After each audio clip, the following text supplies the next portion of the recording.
What it do, gang? It's your boy Will, and we back with another one. And today we doing things a little different. So before you watch this video, I'm giving you a warning. Don't watch this at night. Don't watch this alone. Make sure you got the lights on. If you won't be bad and not listen, go ahead, be my guest. But today we talking about some paranormal stuff. So if you into this type of content, let me know, leave a comment, and if you enjoy this type of content, I'm gonna drop this more often. And besides, don't take me that serious. It's not like I got a ghost behind me. It's just a video. All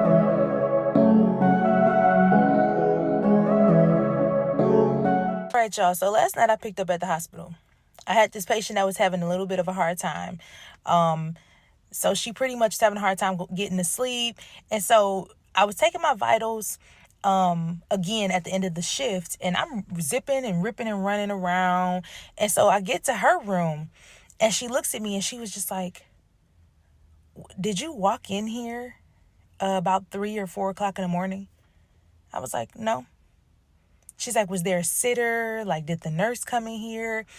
I was like, no, you don't have a sitter. You don't need one. Your anal time's 4. I was like, so you didn't need one. So then she was just like, "So who came in here?" I was like, "Nobody came in here." She's like, "I'm not crazy, okay? So listen." I was like, "Okay." She was like, "I was about to go to the bathroom about 4 o'clock in the morning." I said, "Okay." She was like, "There was somebody sitting in the corner of my room." And she was like, "And when I was about to get up to go to the bathroom, I heard something in my head say, 'Come with me.'" I was like, "Okay." I said, "Now, this what we not gonna do." She's like, "What?" I said, "We not gonna go with them."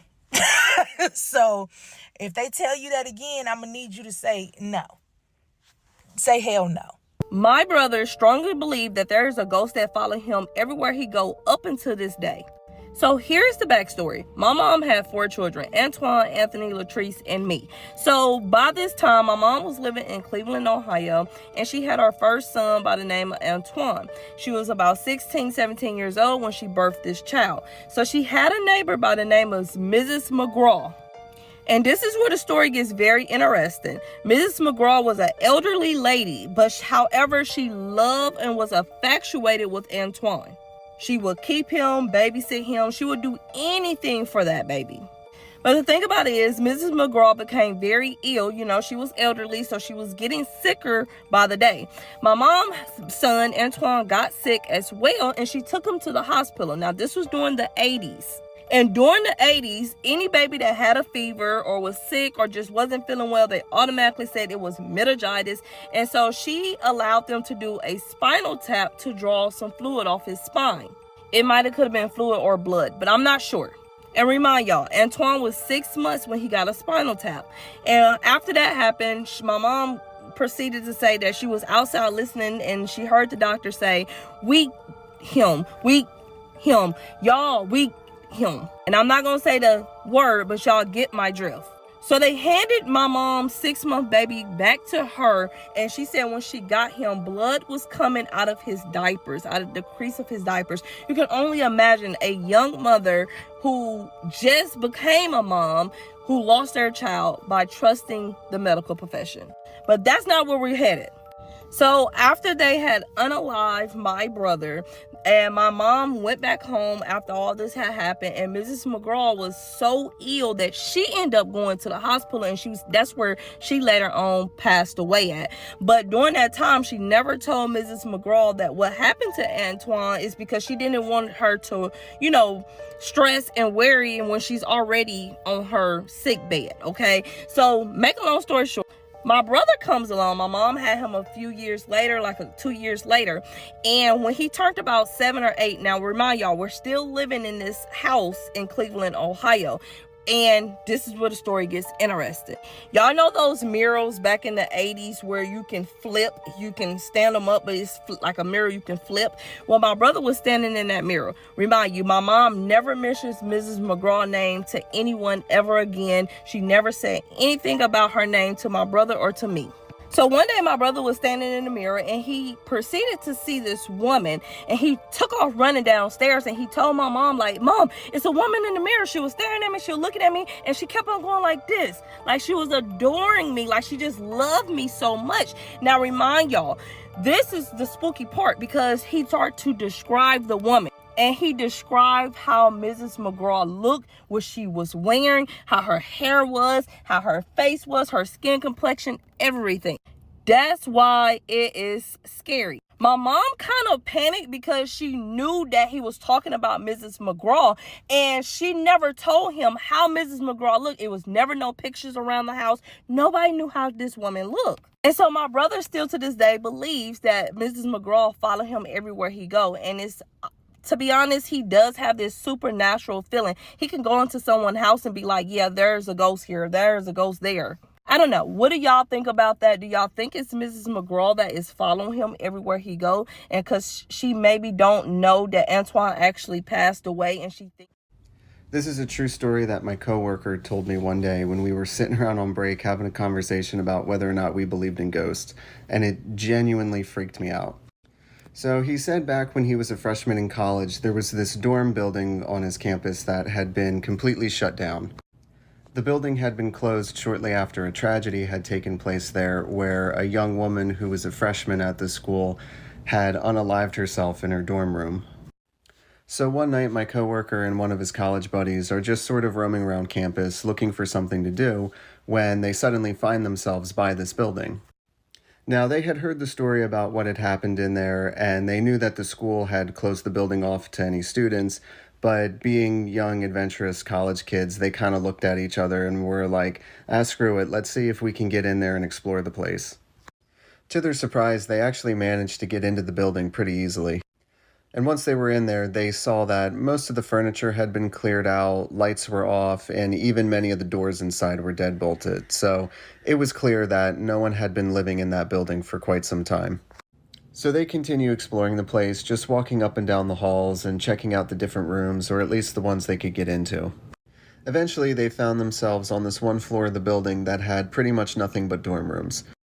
So they're walking down this one hallway, and as they go, they're stopping at each of the dorm rooms and trying the doors to see if any of them are unlocked or if they can get in, but sure enough, they're all deadbolted. But eventually, they find this one door that doesn't have a lock on it, so they're like, oh, finally, maybe we can actually get into this room.